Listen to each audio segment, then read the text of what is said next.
The White Mountain National Forest is 800,000 acres of pretty spectacular public land in the state of New Hampshire and Maine. We have over 55 towns that sit within the forest. Over 1,200 miles of hiking trail, 400 miles of snowmobile trail, 4 downhill ski areas. It provides anywhere from 10 to 12 million feet of wood products every year. There are millions of people who live within a day's drive of the White Mountain National Forest. It's not just for wilderness, it's not just for harvesting, it's not just for wildlife, it's for bringing all those uses together to serve people. Little more than a century ago, the seed of that big idea, forests that balance different uses for the greatest public good, was only just taking root here. It was planted by a unique partnership of concerned citizens, business, industry, and civic groups with the belief that forest conservation could benefit both the environment and economy. But this unlikely alliance faced an uphill battle. In the late 1800s, timber companies operating on private land logged the hillsides with ruthless efficiency. Their quarry? Valuable softwoods in high demand by the fast-growing pulp paper industry. The basic business philosophy was to liquidate the inventory. They were going to make their money and then liquidate the land when they were done. And what they were really doing was taking all the value out of the forest. And the future of the forest was of no consequence to them. Meanwhile, 1,000 miles away from the White Mountains, the southern Appalachians were under a similar assault. The region's great hardwood forests were being stripped for lumber. Large stretches of the nation's eastern forest lands were heading for ruin. In the White Mountains, piles of discarded limbs and treetops dried into tinder. So it was just waiting for a lightning bolt or campfire or a spark from a logging locomotive to set these hillsides on fire. Wildfires consumed everything in sight. Between 1880 and 1910, hundreds of thousands of acres went up in smoke. Mountainsides were reduced to bare earth and rock. Removing trees meant that there were no root systems to hold the soil. So, of course, very quickly, erosion began to affect stream flow.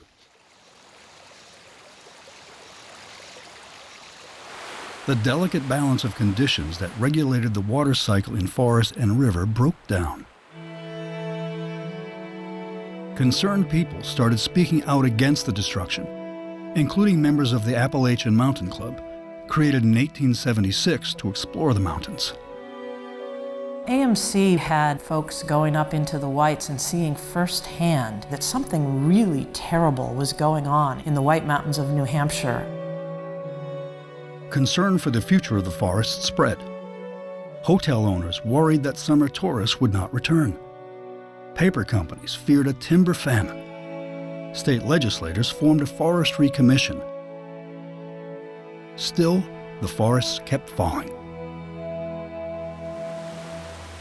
Then, in 1895 and 96, spring floods struck the rivers flowing out of the White Mountains.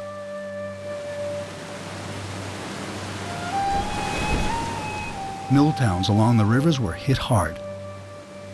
Hundreds of mills and factories depended on constant water flow to generate power and for use in the manufacturing process.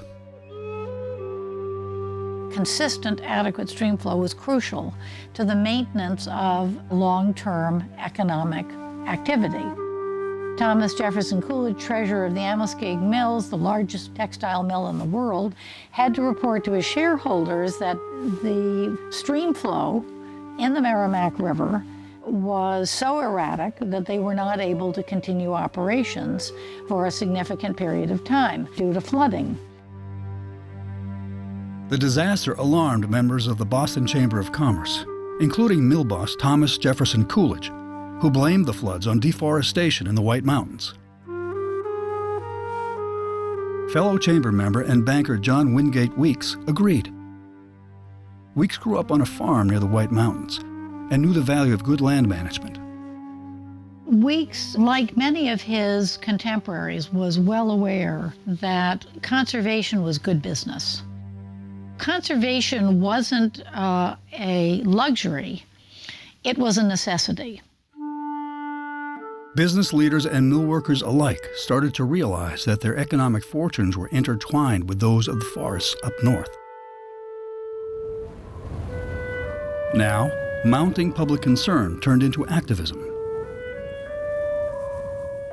In 1900, New Hampshire minister Reverend John Johnson published a fiery pamphlet describing how life was being squeezed out of the White Mountains. The news media picked up the story, and the crisis made headlines across the country. In 1901, former New Hampshire Governor Frank Rollins and a group of concerned citizens and business leaders banded together to save the White Mountains. 9 individuals got together and formed this organization, and they called it the Society for the Protection of New Hampshire Forests. Leading their cause was forester Philip Ayres. Ayres launched a campaign to rally public support, featuring a magic lantern projector show to illustrate the impact of deforestation.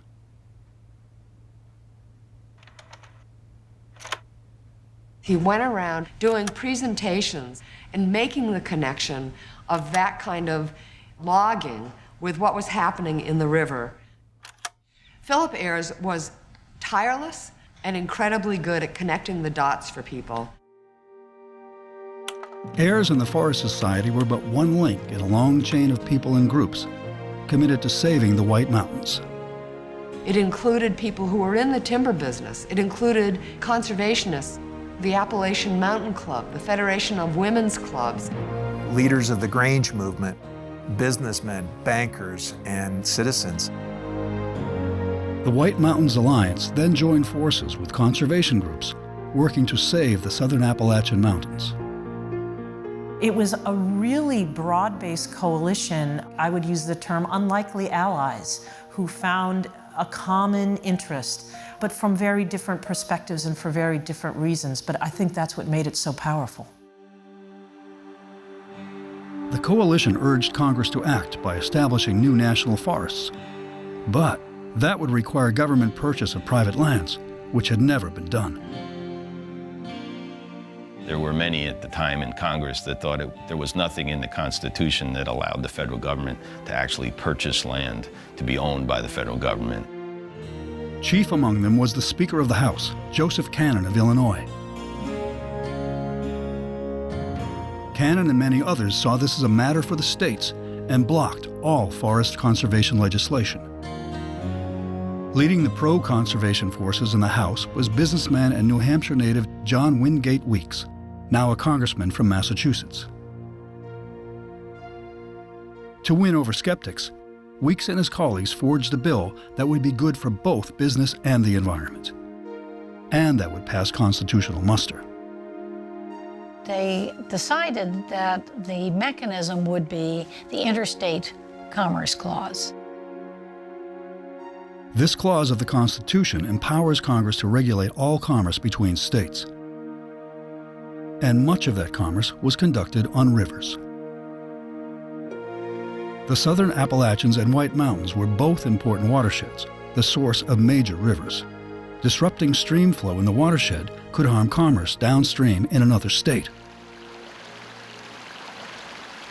So the Weeks Act never says the purpose of this bill is to protect the forests. It's to protect the headwaters of navigable streams, because navigation was so important to commerce. It was a brilliant move to use commerce law to affect conservation of forests. The proposed bill won praise from business groups and environmentalists alike. Those business links were crucial in convincing congresspeople that taxpayer dollars could be legitimately expended. After years of political wrangling, the bill was passed by the House in June 1910. The Senate soon followed suit, and the bill was signed into law by President William Howard Taft on March 1, 1911. Within 4 years, 6 million acres in the southern Appalachians and northern New England were purchased, the first national forest east of the Mississippi River. While protecting watersheds, these were also to be working forests, open to multiple uses, including logging and recreation. In the new White Mountain National Forest, damaged lands rebounded, and the forest grew busy with visitors and timber harvesting operations. Before long, the once ravaged lands had been transformed into what the Forest Service coined the land of many uses. A century after it was passed, the legacy of the Weeks Act and all those who made it possible lives on in the White Mountains and far beyond. The act led to the creation of 52 national forests and grasslands spread across 41 states, a total of 20 million acres. But it's not just a legacy of land. It's also one of people. In the last 100 years, one of the most important things that's happened is the whole effort to include people in planning how those forests will be managed. When you bring people together of all different views, there's a way to solve problems. There's a way to move forward.